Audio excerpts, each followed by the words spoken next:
My name is Matt Hankins. I'm the Apprentice Coordinator for the Arizona Falconer Association.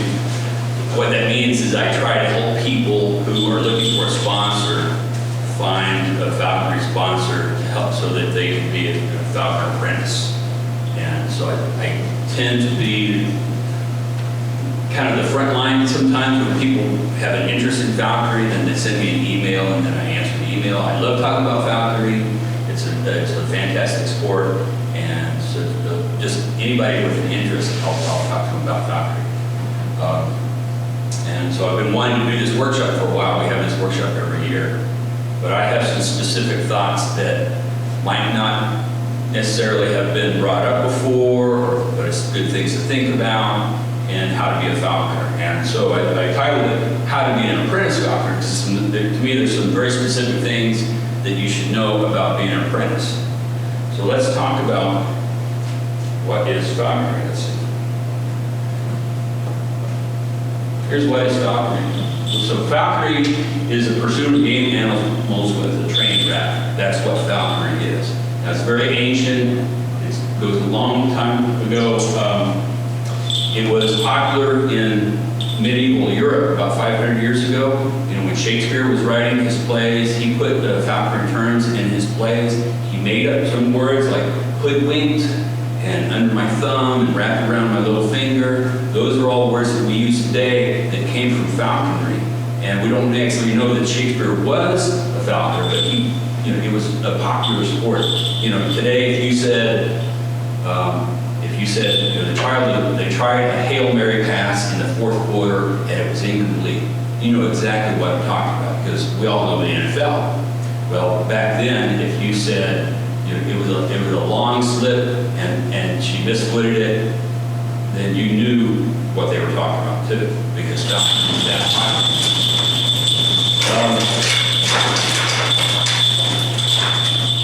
King Henry VIII was a falconer, and he flew his birds until he got too fat and didn't want to go to the field anymore. So they started watching horse racing. So this used to be the sport of kings, and now horse racing is. So again, what is falconry? What about modern falconry? Brian Anthony took this picture. Falconry is a hunting sport. You're hunting. It's not pet keeping. You know, you think about hunters, they're outdoors, they're enjoying the weather, they're getting exercise, but they're also participating in the circle of life. So you have to understand that you're going to get your hands dirty doing this stuff. You have to be okay with how things go there. And hunting is the focus. I had an apprentice that decided, he called me up and said, okay, I can't do this. I didn't realize you guys were so focused on hunting. He thought it was more you being with the bird, having a relationship with the bird. These birds don't make good pets. They just don't. So, and what they do in the wild is they hunt. So we try to teach them to let us do that with them. So this guy's probably a falconer. It's probably a falconer's bird. But being at a Renaissance festival, looking cool and talking to people, that's not falconry. So if this is what you want to do, just hang out with a bird, then I suggest try talking with some raptor rehab places. They're always looking for volunteers. Jerry Oswinkel is running the Arizona Raptor Center, and it's all about rehabbing birds of prey. So if you want to hang out with birds of prey, if that's all you really want to do, then I suggest you do that. There's other ways of hanging out with birds of prey rather than trying to be a falconer. And to be clear, there's nothing wrong with that. The world needs people like that. But what Matt was showing in that wonderfully graphic image is that it is, not only a hunting sport, but you have to not only be okay with that, but find that primal spot in you as a human that wants that to happen so you can participate. And if you just want to rehab, there's lots of rehabs for that. And there's some great ones. Jerry Oswinkel's, when you talk about Arizona Raptor Center, is, in my opinion, and I think yours, the best rehab in Arizona. So if you're going to try and do something, that would be the way to go. Sure. So the best place to start is ArizonaFalconers.com. Harold has done a great job of revamping the website, and there's all kinds of stuff there, and there's even links to the regulations. So that's where I tell people to go now.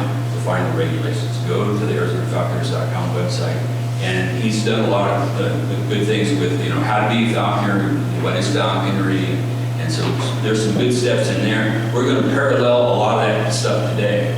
So if you haven't been there. So what can you hunt with a falcon bird? Well, anything that you can shoot with a shotgun. And game and fish and their regulations here, this is very important that you understand the regulations. They have this chart.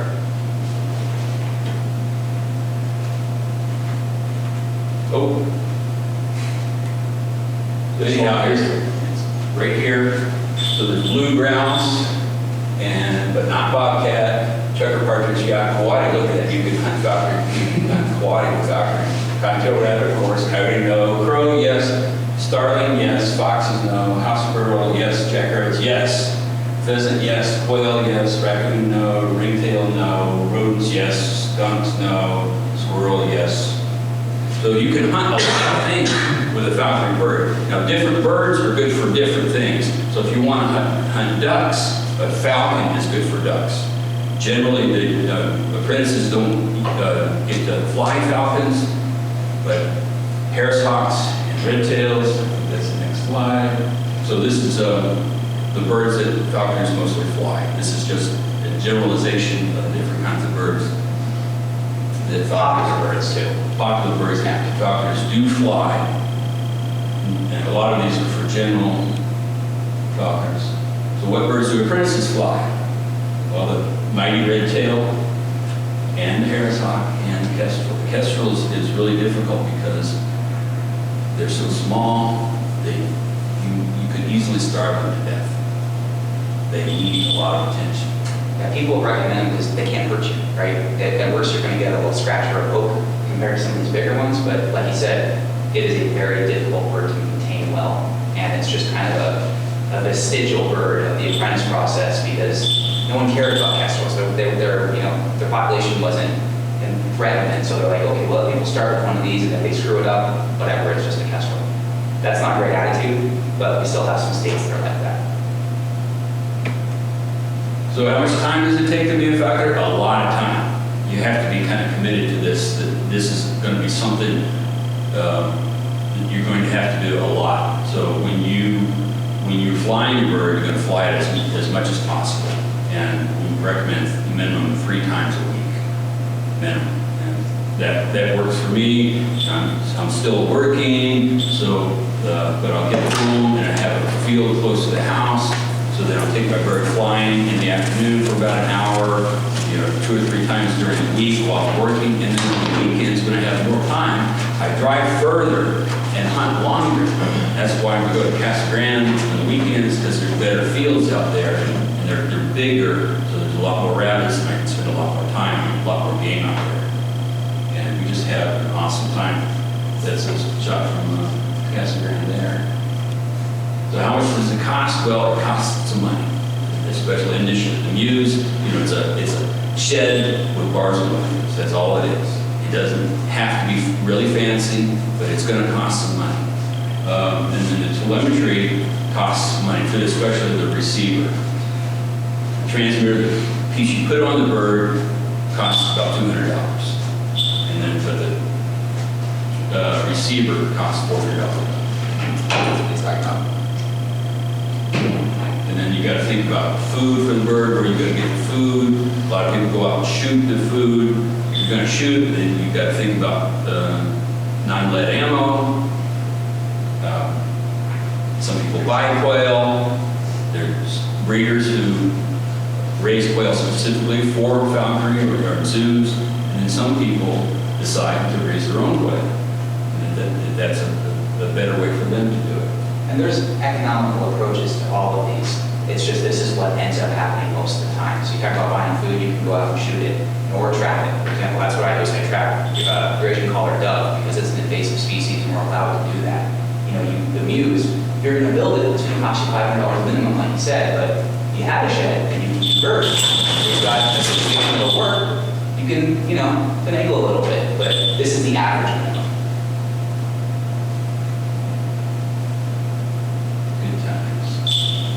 So what is the timeline for an apprentice. Well, the first thing I recommend to everybody is to study for the falconry exam. You know, this is a highly regulated sport. The federal Fish and Game Wildlife has said that this is what we want falconers to do. So the states have adopted that. So they have a test, an exam. It's 100 questions, multiple choice. And there's some obscure questions on there. We're going to talk about that here in a minute. But you got to study and pass the exam. And that says I'm serious about the sport. I've had a lot of people say, oh, I want to be a falconer. Oh, I want to be a falconer. And they'll show up for a few weeks and then disappear. And you know, life gets that way. Me, myself, it took me 20 years. Once I saw falconry, I said, I've got to do that someday. You know, I went on with my life and got married and had kids and, you know, and was talking with my son about it a lot. And he said, looked at me and said, Dad, when are you going to do this?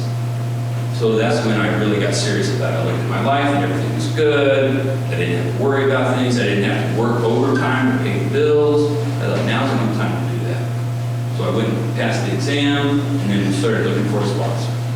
So you study and pass the exam, and then you build your muse and you get your equipment. Now some of this stuff you can do on your own, and some of it you can do with it. You need a sponsor. Your sponsor might have some ideas of what to do with the muse. So they might have some specific things they want you to do. So a lot of times we recommend you get a sponsor before you start your muse. But again, it's just a shed with vertical bars on the window. So it's not that difficult to do by yourself. So with those two things, with the muse, Game and Fish has to come out and inspect it. They inspect all your equipment. They have a checklist they go through. And it's just a formality to say that you understand, so they know you have the proper equipment. And then you have to have a sponsor write a letter, their email now to Game and Fish saying that they will sponsor you for 2 years. And then you get your hunting license. You may already have that, but you need those 4 things to apply for your falconry license.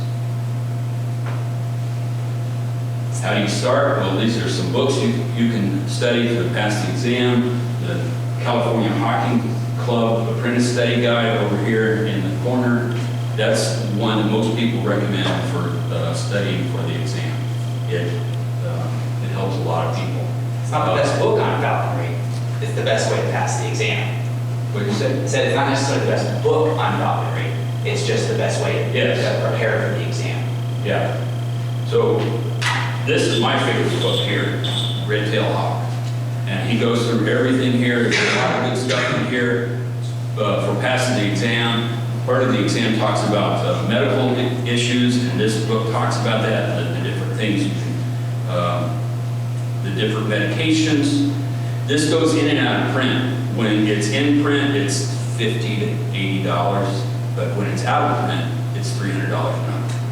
So they might, I don't know.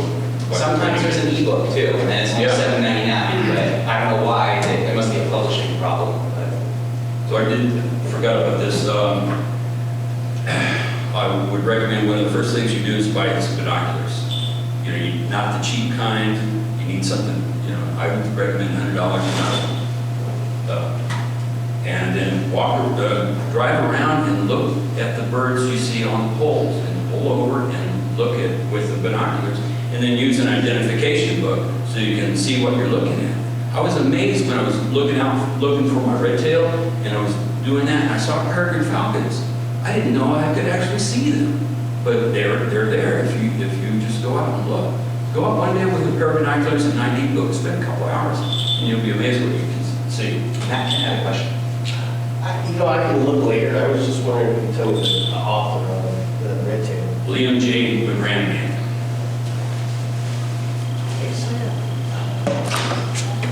Come on in. Good morning. Morning. Hi. You didn't miss much.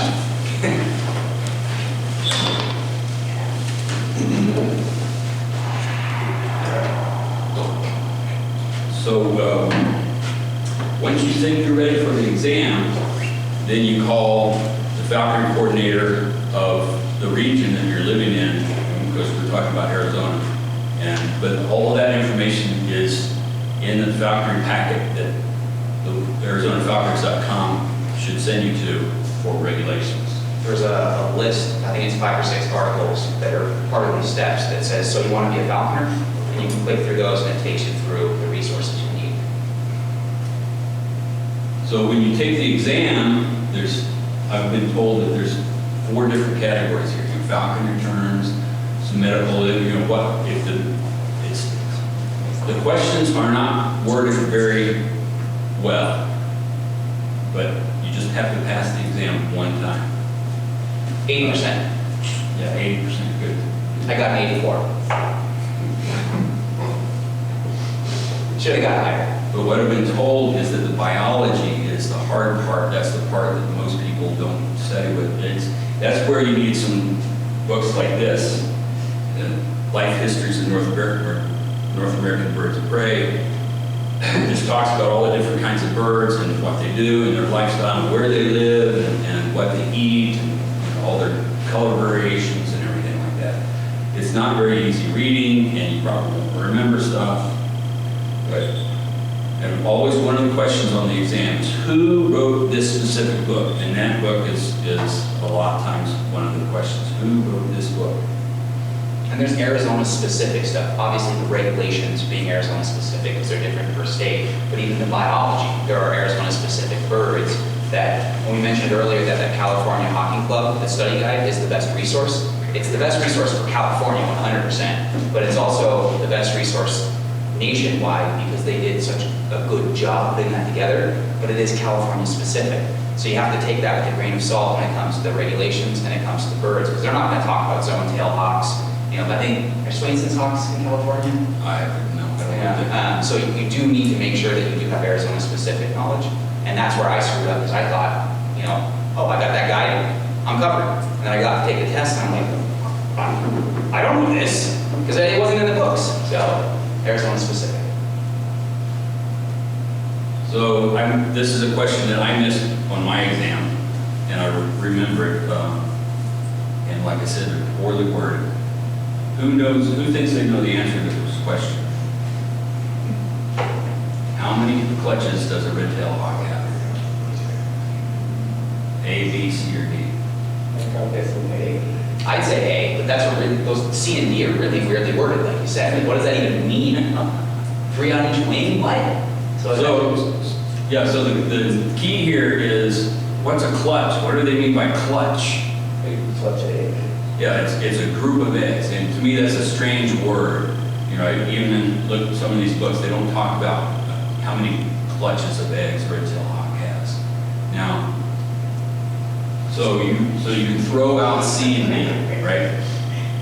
You understand what it means they lay eggs. So how many clutches do they lay? 1 a year or 2 a year? Well, if they're migratory, then they typically, see, they didn't use the word typically in here. Typically, it would be 1 a year. And sometimes they'll lay 2 a year. You know, especially if they lose the first batch of eggs, then they'll lay a second batch of eggs. And here in Arizona, the red tails here, they're not migratory. They don't go away for the summer or the winter. They don't go away for the winter because the weather here is good. So there's food here, so they're going to stay here. And I had read something like that right before I took the exam. So I screwed it up. So I picked B, and I was wrong. So it's the best answer for the question. Choose the best answer, not the one that's most correct, because it doesn't really give you enough information.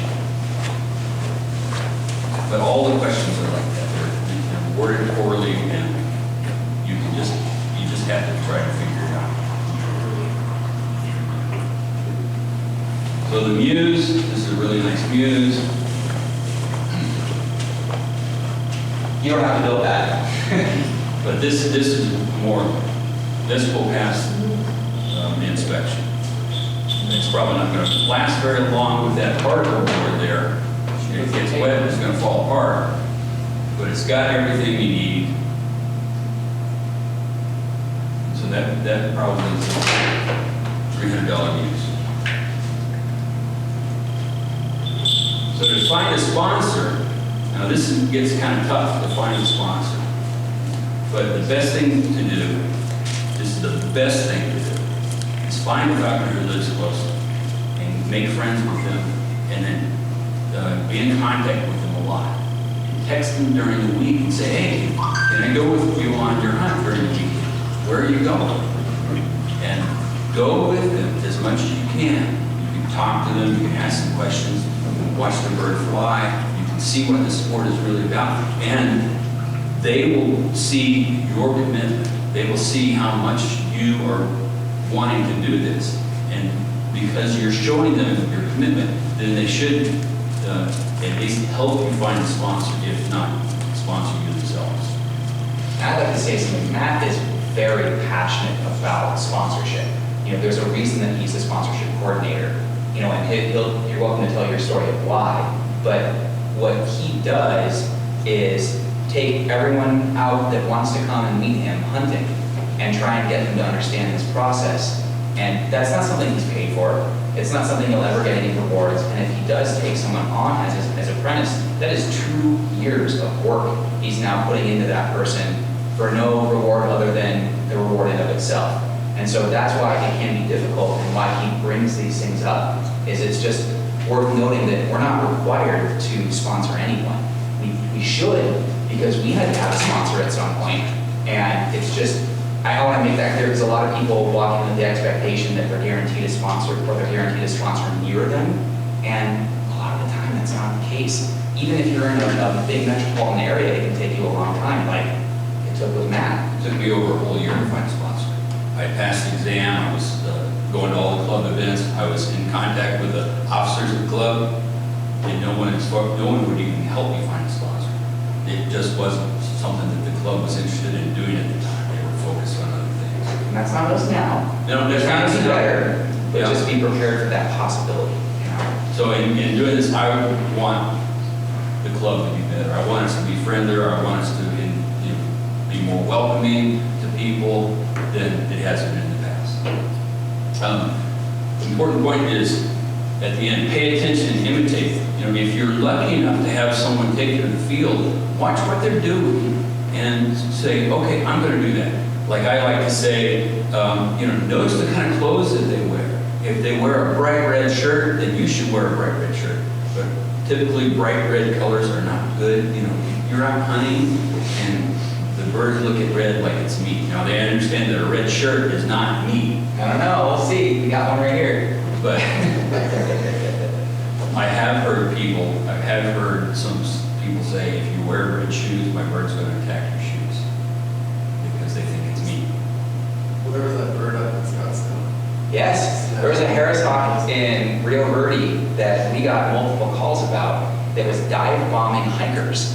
And we were trying to figure, it was intermittent, and we weren't sure what was going on, and we finally put 2 and 2 together. It was people that were wearing red. And there's some great shots that someone sent us of the bird dive bombed a bicyclist that was wearing a red bandana and ripped the bandana off their head and took it up to a tree and was playing with it. You know, and that's atypical, but to his point, there are those, instigating behaviors that can happen because of something specific. I think they grab all that. Yeah, you saw the second slide, right? There was knife on its mouth. But if you're lucky enough to have a sponsor or a falconer to take you to the field, watch what they're doing. As a sponsor, sometimes it's irritating. You know, I use a whistle. That's what I mean to call my bird to the glove with. I use a whistle, and then I turn around and watch my apprentice go. Not using a whistle. I'm going, look, I showed him how to do this. Do I actually have to tell him? But I don't want to be that guy. I don't want to be the kind of guy to say, this is what you must do. Now, there are some sponsors out there that are very regulated. You must do this and this and this and this. But I don't want to be that guy. I think if someone is willing to show you, then you should pay attention and then do what they do. See what they do. You can ask the question, why do you do that?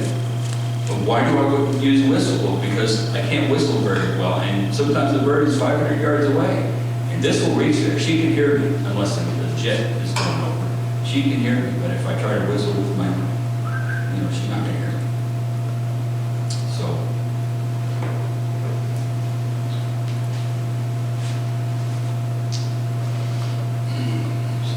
Great shots. So when you go to trap, we're going to look at Commission Order 25, but you should think about where to trap. We're going to talk about that, and you get some advice from your sponsor. Your sponsor should go out to help you trap. I try to do that. I've been lucky that my apprentices don't need their hands held, and they're pretty good about figuring stuff out. And so then where to trap? Again, Commission Order 25. What about private land? You got to know where the reservations are, the tribal land activities. And if someone is living on property, you need permission. You need permission to trap down. That bird right there came from a nest that I asked the guy and he said no. But we let our contact information. But I gave him my phone number, and when there was a problem with the birds in that nest, he called me, and I called Harold, and Harold went over and helped that bird. Apparently West Nile was a problem with that nest. Yeah, wiped out the whole nest, and she was the only one that was left, just sitting under a tree, emaciated, dehydrated. Because we had talked to that guy, he knew to call us, and I was able to go pick her up. And he almost said yes. His wife said no. So he was thinking about it. So this is Commission Order 25. Notice up here it says, first of all, there's resident, non-resident, resident falconers, and the non-resident falconers. Over on the other side, annual permits. Notice that for Harris Hawks, resident falconers, there's 30, and for Iris Peregrine falcons, there's 5. And the Iris Peregrine falcon, it's a draw. It's a lottery draw. So they only give out 5 permits per year. And then down here with non-resident falconers, same thing. It's a lottery draw. But since I'm assuming that everybody here is living in Arizona, well, but look over legal raptor, all these different kinds of raptors. These are the ones that you can trap in Arizona. And there's notes, and you can see the open areas. But notice up at the top, open area, statewide as defined as in ARS 17-101, including areas closed under this and this. So look at those things, and you can figure out where it's legal to trap. And this is all falconers. This isn't apprentice or general or master. There's specific regulations that will explain what you can trap as an apprentice, but this is for all of us. Yeah, that's what the notes is about. The notes like 2, 3, and 4 are about apprentice falconers. So the way that they've made the regulations in Arizona is an apprentice falconer can just about fly anything with their sponsor's permission. So we're not restricted like we used to be to red tails and kestrels like some other states are. Just a question about the chart there on the right-hand side, the dashes under annual permits at the top.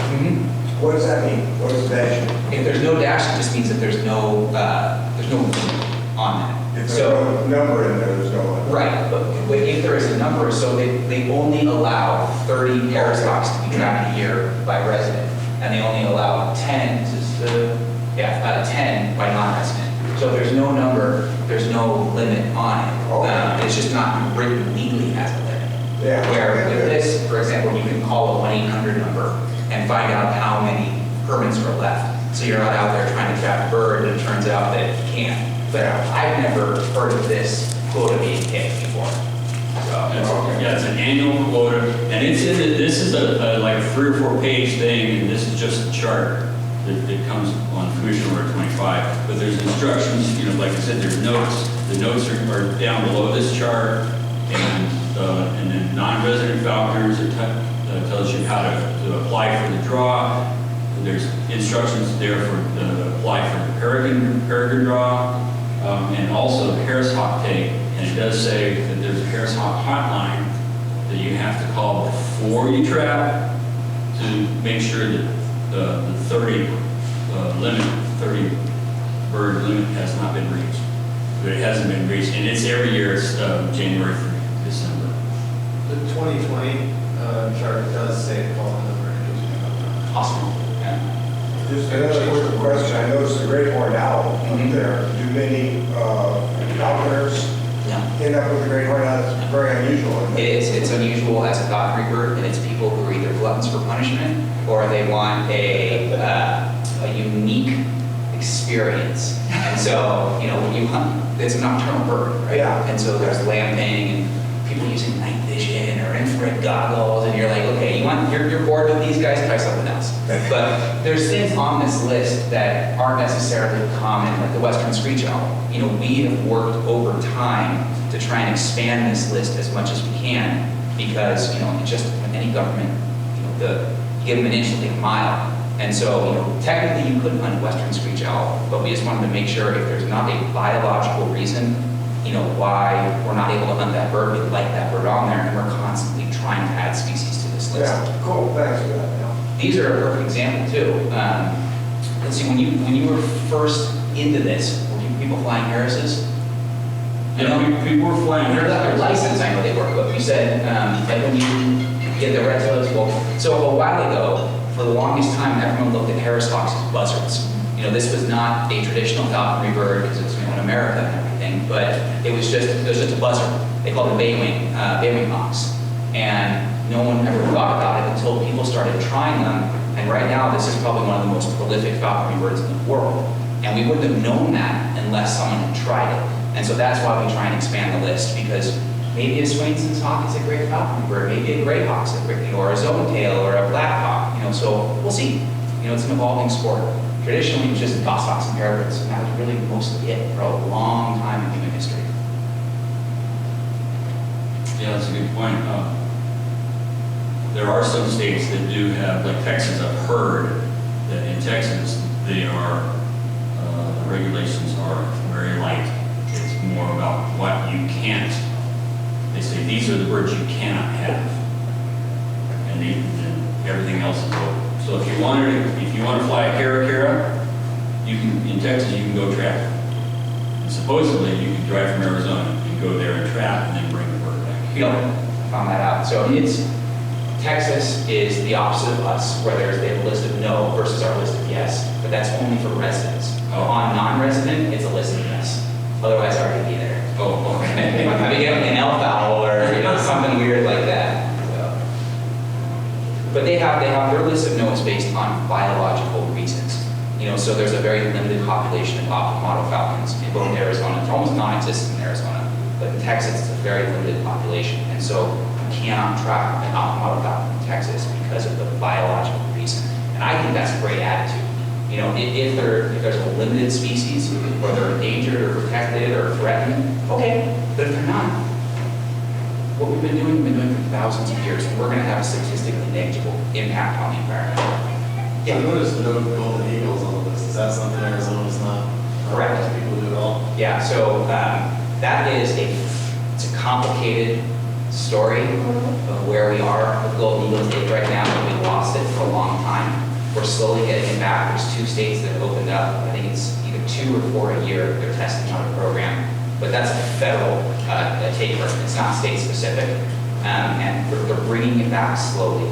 But you'll get a lot of falconers angry if you start talking about golden eagle take.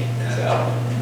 But basically, it is a federal take. You have to have a federal license to take the golden eagle.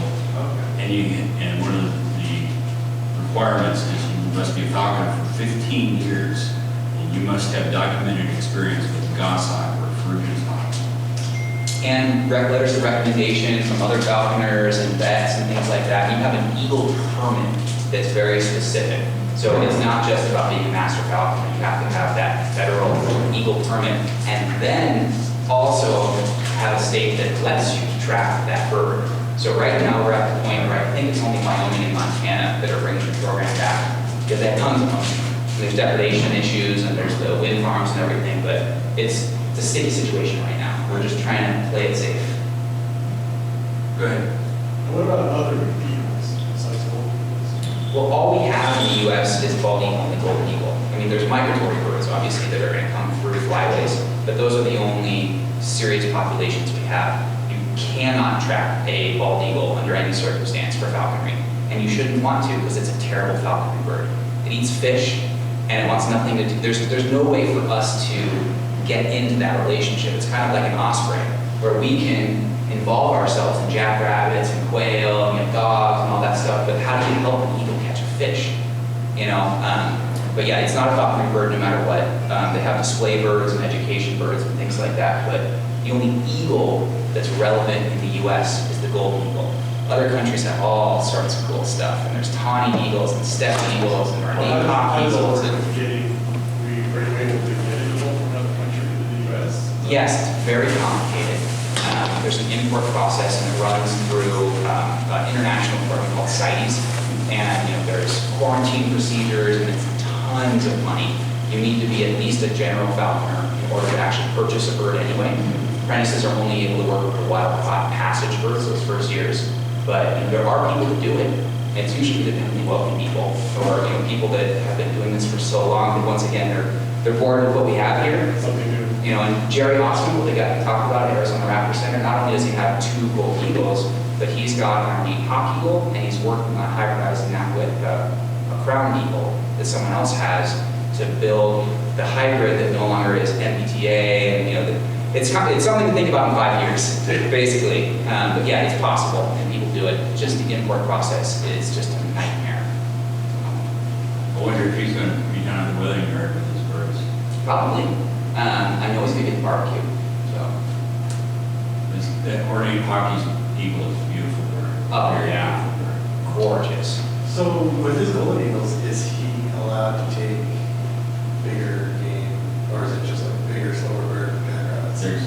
It's that same list that we saw Same before. list. Now, it's capable of more. Like you look, I'm sure you guys have seen National Geographic stuff with golden eagles hunting wolves and foxes and things like that. You're not supposed to intentionally go for that here in the US. But you know, people travel. You know, Lauren Goff is a famous eagle falconer. They did a 60-minute special on her, and she's gone to Mongolia to hunt the foxes and the wolves. She's gone to say what? He made a new movie called, I think it's coming out, called Overland. Really? I think that's what it's called, and it's her and a couple other falconers flying to different continents. She was in South Africa last year, did a presentation on it too, where they were using the, those were crown eagles down there? Yeah. The African crown eagles, and they were hunting monkeys with them. So, I mean, there was some really cool footage, you know, of that. So, yeah. So, once you get your bird, once you trap your bird, then you gotta train it. And so these are the steps that I recommend. You gotta spend some time with your bird. And when you first trap your bird, it is so afraid of you. And so it puts out its wings and opens its mouth and sticks its tongue out like, you know, I'm gonna hurt you, I'm gonna hurt you. But if you get it under control, you put the equipment on it, then you put it in the glove, and it's kind of doing that for a while, and then it finally figures out that you're okay, you're not gonna eat them.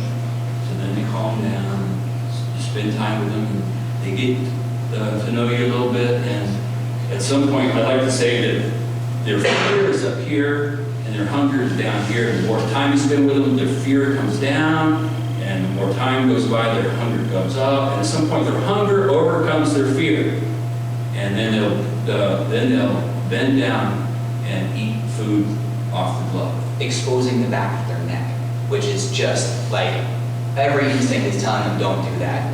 And so that's that first, you know you're making progress when they bend down and take that tidbit, because they're so hungry, and like you said, I like that example of the fear and the hunger, but I mean, that's how it starts.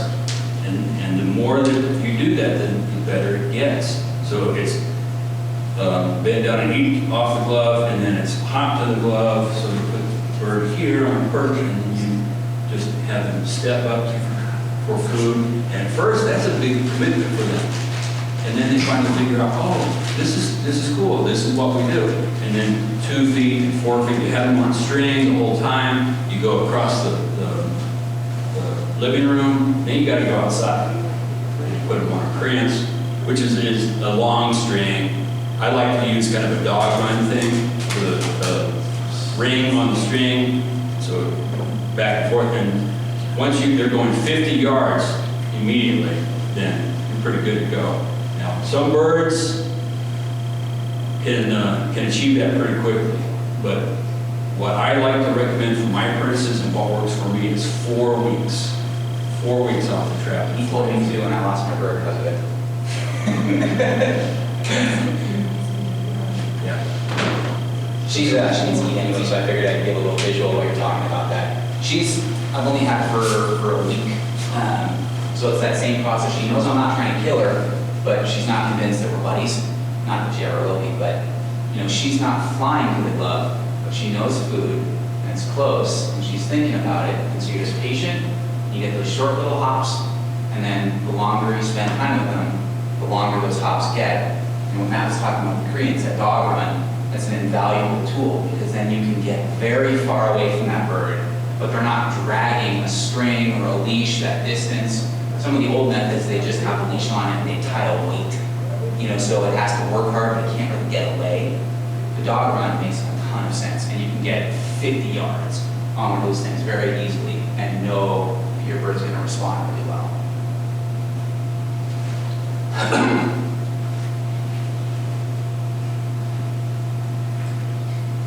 So we're going to look at hunting for a while. Remember, this is a hunting sport. So just like other hunting sports, this is highly regulated.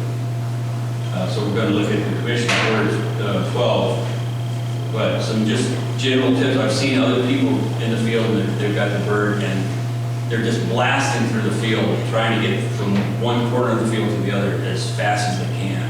And it's like, all the rabbits are hiding in the brush behind you now. So you think about going slow. One of my apprentices says, he works with dogs a lot, and he has this certain technique, and he says it's like a wedding march. That's how slow you are.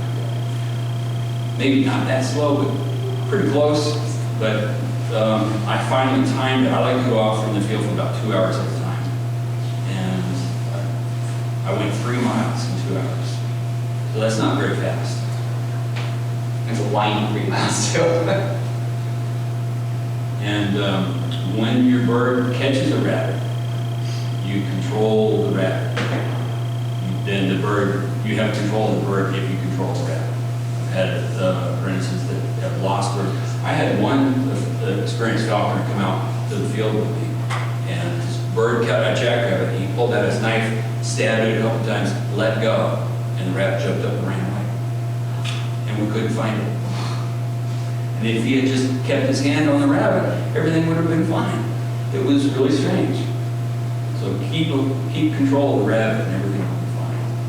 And then when you dispatch the rabbit, everybody has a different idea of what to do.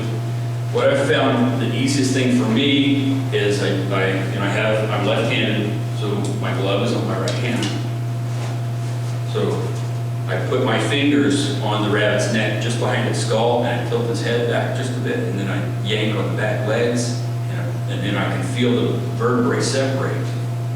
And then there's just a shudder, and then it's dead. And it sounds graphic, but it is the most humane thing to do. In the wild, these things catch them, and they eat them face or butt first while they're still alive. So They don't really care that the rabbit's alive or dead when they start eating. If you use a knife, that's very dangerous. The bird could grab the blade and cut themselves. So I don't recommend using a knife, but if you do, be very careful when you're around the bird.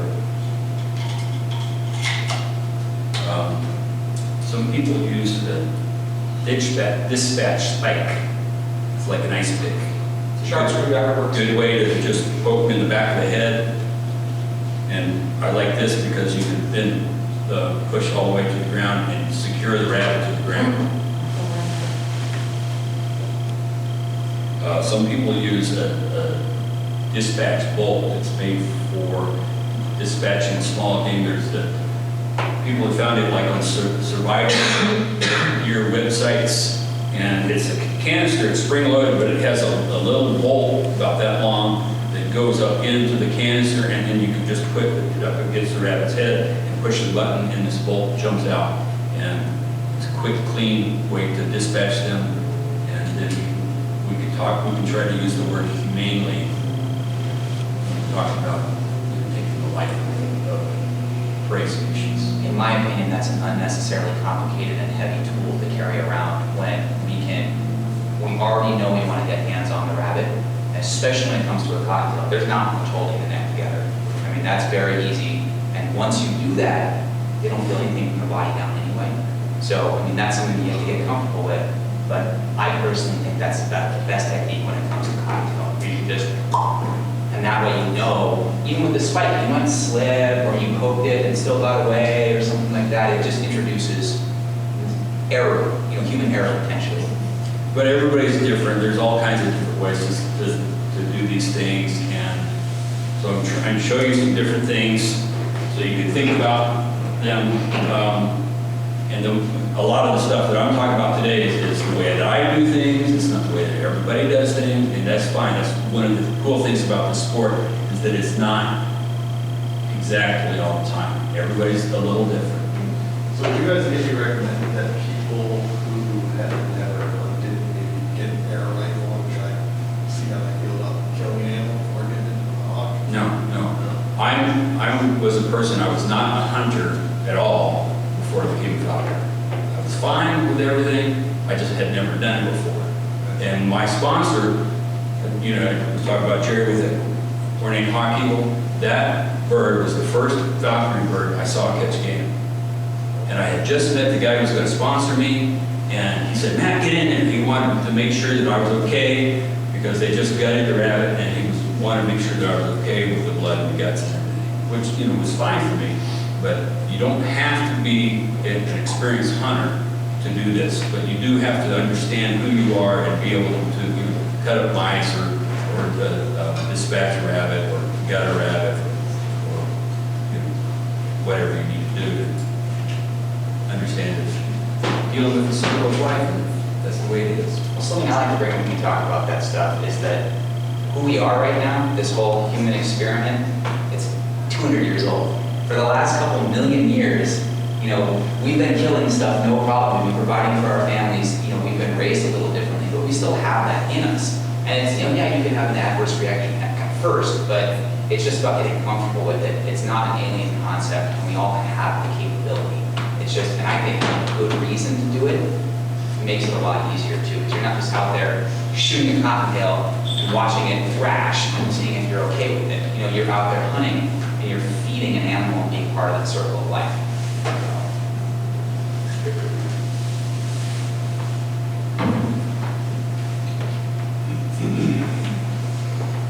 So where can you hunt? Here's some ideas of where you can hunt.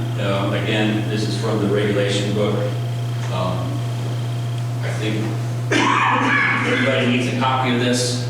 They're free, either on your phone or in your hand. Sometimes we'll run into people when we're in the field who don't know what we're doing, and so we sometimes have to explain it to them. That's a good tool, knowing the regulations, when and where you can hunt. So Commission Order 12, cottontail rabbit hunting.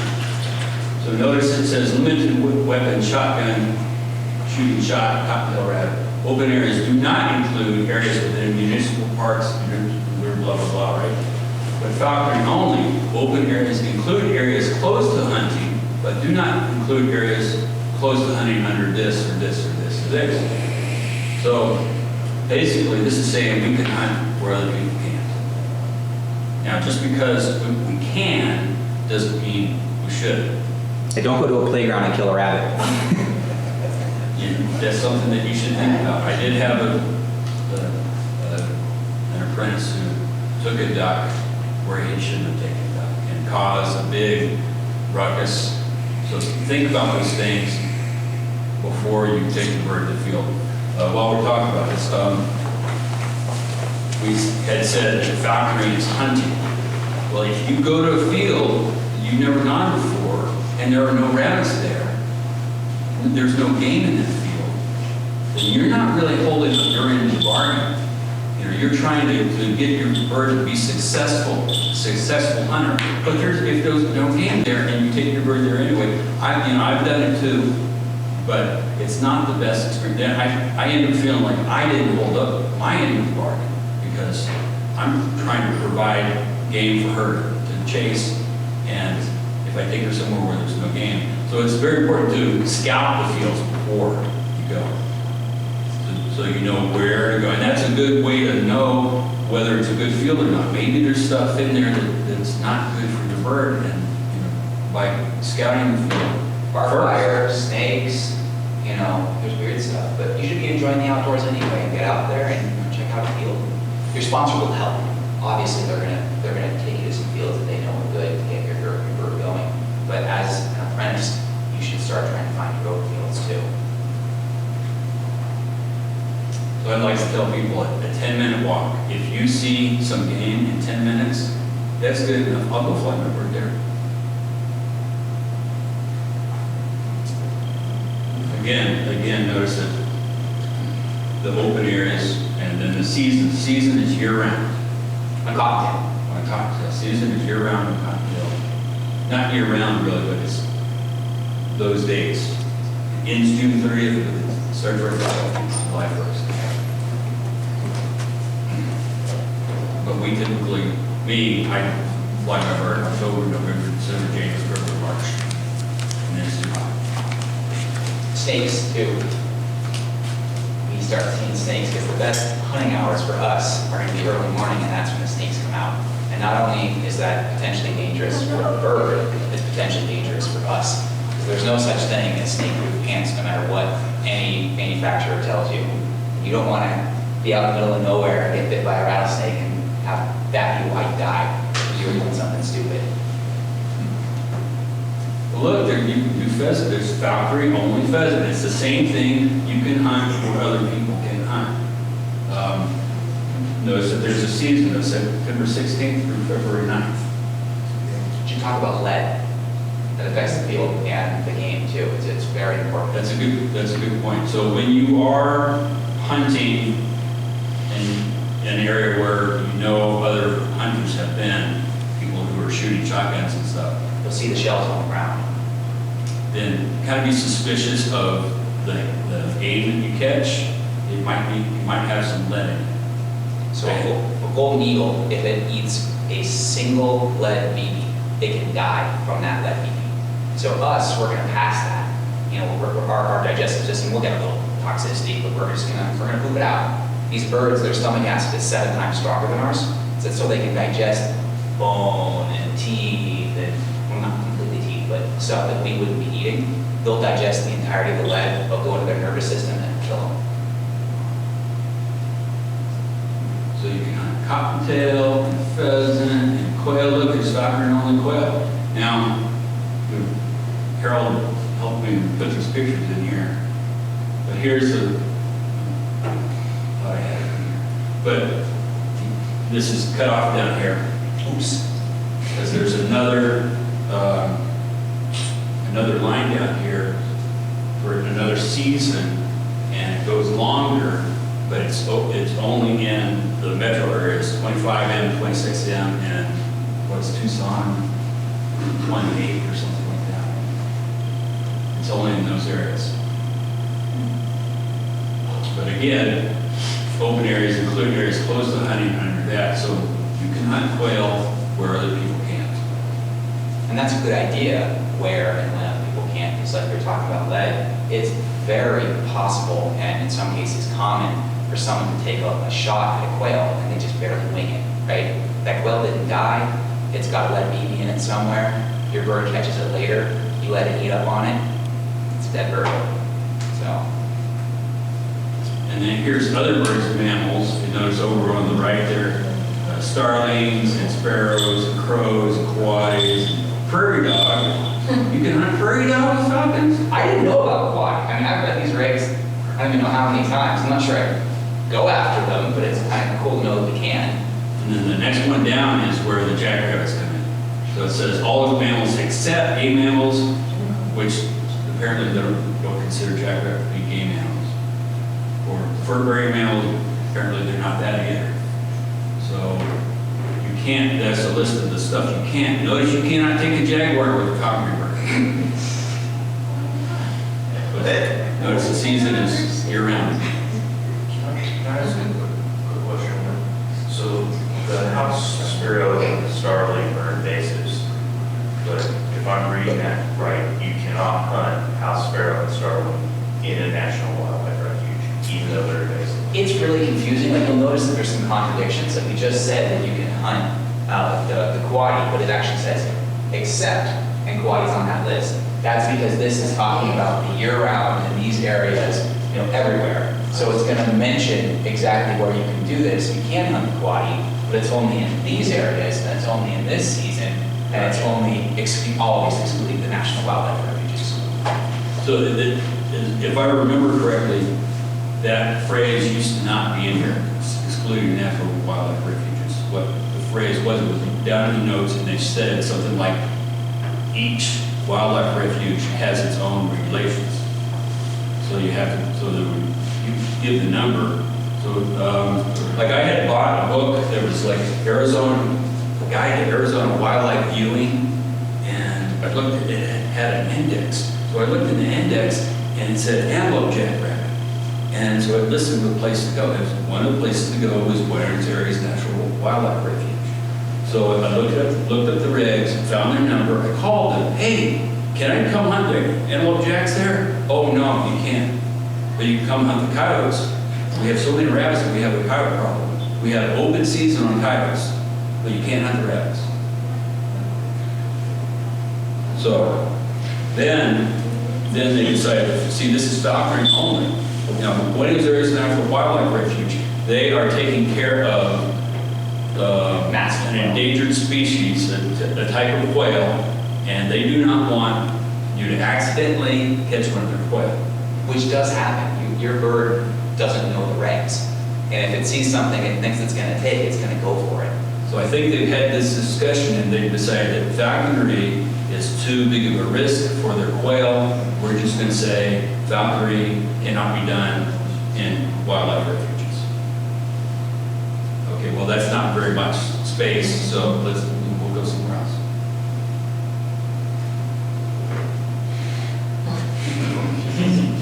Wear a hat. Yeah, wear a hat. These birds like to land on your head. So. This happened to me yesterday. Where at? Yeah. Not with a pom-pom line. Yeah, right. So duck, I had a picture over here of some of the regulations, but duck is allowed for falconry. I think it's next slide, But you must have a migratory game bird stamp and federal duck stamp to get duck. Now that was my bird, caught a coot. And a coot I thought was a water bird. They live always in the water, but it's considered a migratory bird. It's not considered a waterfowl. So you don't need a duck stamp to take a coot. You do need a migratory bird stamp to take it. To legally take a coot. And that's a cool picture. I had a Ryan Scott one here. Beautiful. And there's just that was fun. I think that was Lana last year. Yeah, it is. And then here's some more stuff about the regs. Just you need to know where you can and cannot go, can and cannot. And then don't go somewhere like this. If the sign is up there, don't go there. It's just the best thing to do. Don't go there. This is a really good example of being what's legal and what's ethical and what's right. Arizona is one of those weird states that has some holdover laws, like you hear about Florida, you're not legally allowed to chain an alligator to a telephone pole or something, and they have to have these weird laws. So we have a weird law in Arizona that actually allows us to hunt on private property, bearing certain things. Because if you're out hunting elk, and there's someone with a 20,000 acre cattle ranch, and you run into a fence, and that elk hopped the fence, like, are you gonna stop, pursuing that elk? No. And so it's technically legal for us to hunt on private property unless there is no trespassing and no hunting signs that are spaced every 50 yards or something stupid like that. Does that mean that you should walk into someone's backyard and hunt? Absolutely not. is just a bad idea. It makes us look bad. You're guaranteed a bad interaction with that person, and so you just shouldn't do it. But that's what this 17304 is. If you saw it in the regulations that we're looking at. It says you don't hunt here. So if it's posted, then they don't want you there. Now, we want to, Permission first. Absolutely, and that's certainly the right thing to do. And some people are very friendly with that. so then there's some places that are posted, but what this says is you must have written permission to hunt the land where it's posted, no hunting or trespassing. Josh? What are the basic regs on recovering your bird? If the bird pursues getting into private property and say down the ground or something? Well, no matter what, recover your bird. You know, if someone's pointing a gun at you, But don't die. I asked because, you know, so I moved here from Virginia, right? So if they had just passed a law, basically they said that falconers have the same right as dog owners. So if your hunting dog runs onto someone's land, you can try to get permission from that landowner, but if you can't, you can go get your dog. It's not specifically outlined in falconry regs, but that's where those laws that I was talking about, you know, come into play, where you can technically go on there, and falconry is a hunting activity. You know, we're not out there walking a dog, just like we can be on state trust land because we're hunting. You can't just hike on state trust land. You need to have a reason, and you have to buy a pass in certain cases. But we can go on state trust land and hunt within season and following the regs. It's the same thing here. You know, if your bird goes in there, absolutely go in and get that bird. I mean, that's your priority one, and you deal with the fallout as best as you can if there is fallout. But I'm not aware of anything specifically in regs about recovering that falcon bird, but do we, you know, I mean, it's. Ask permission if you need to. I've had to do that before. My bird went into, I tried to hunt in my neighborhood. There's cottontail in the neighborhood. And there's some land behind my house where they were. So I walked over there. There's some water pipes and the cottontail went in there and she stuck her feet in there and she flew. It was like, it was cork in a bottle. I mean, that happened to me last month. I lost one of my birds. I was following it on the lemon tree, trying to find it. I was able to see where it was. It was in a mesquite tree. It was in someone's backyard. And I'm prepared to go into that backyard, but I'm not just going to hop the fence. So I went and I knocked on the door. I rang the doorbell. I waited. They finally came down with a woman in a robe, you know, and she was home alone. And here's some guy. I had a bloody glove and a dove in my head. And I'm like, okay, I know this sounds really weird, but my hawk is in your tree, in your backyard. Do you mind if I go in and get it? Now, if she didn't answer, me personally, I would have hopped that fence because I needed to recover my bird. It's a terrible idea. It's a terrible situation. You don't want to be put in that situation, but that's me personally. I don't get shot or something, but I needed to recover my bird. In this case, that was a captive bred bird. He had never spent the night outdoors. You know, there's lots of threats at night, and I didn't want a dead bird, you know, but I knocked on the door and she answered, and she was actually really cool about it. Wanted to take pictures and thought it was awesome, and you know, this is cool. You know, there's gonna be weird people that are just jerks about stuff, but generally speaking, if a falconer knocked on your door and was like, hey, I've got a bird in your tree, do you mind if I get it? You're gonna be like, yeah, let's do this, you know? That's where I was talking about. If someone lives on the property, ask permission. Yeah. We hunt lands that the developers own, but no one lives there. And they don't have it posted, so we are allowed to be there. And we have never had a problem with the landowners, but we've had some problems with their neighbors. Yep. They didn't like us being there. They're afraid our birds will kill their dogs or something, which is also so rare, it's not even worth talking about, you know, but. So the cops have been called, the police have been called, and they have come to us and they said, "Could we see your hunting licenses?" Oh, sure, here's my hunting license. Oh, have a nice day. And then they leave. And they go talk to the guy who's with the complaint, and they tell him to mind his own business, and then they don't have a problem anymore. And that's still a good feel. Well, the best thing you can do is to be polite and engaging. You're always going to run into someone who's just convinced that you're, you know, Mr. Evil Hunter or whatever. That's happened to me. You know, we're hunting on state trust land. There's, you know, bordering area. I had someone throw firecrackers at my bird. Stop killing my quail! Well, first of all, they're not your quail. You know what I'm doing legally, and I could have yelled at them. But, sir, do you have a moment? I'd like to talk about this. Can we have a polite discussion? You know, if that doesn't work, I left. You know, because he didn't want to have a polite discussion. He threatened to shoot birds, which would, I mean, he'd go to jail. You know, and that's also one of those, you know, weird federal regulations. You know, while you're hunting, while you are engaged in hunting, if someone interferes with that, they're actually committing a felony. Now, that's not often prosecuted, but you have that to fall back on. What you're doing is illegal activity, and if there's someone threatening you or threatening your bird, they are committing a felony at the time. And if it's, you can't de-escalate that situation, you might have to call the cops, just depending on that situation. But it's just something to be aware of. I guess maybe want to touch on certain areas of the valley that might be a bad idea to try to trap or hunt in. So our previous president put out a memo within the Arizona falconry community trying to discourage people from hunting or trapping in certain areas. Now, we're legally capable of doing it. Some of them are great fields, some of them are great places to hunt. But what he, you know, tried to put out there was that North Scottsdale, Rio Verde, anywhere you see a place that's, you know, $750,000 or more, it can be a bad idea because you have people that are generally influential. And, you know, we're trying to maintain our rights as falconers, preserve the sport.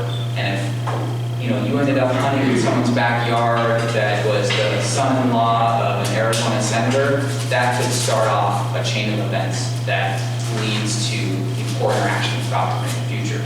But that's a personal decision that you can make. It's not the law.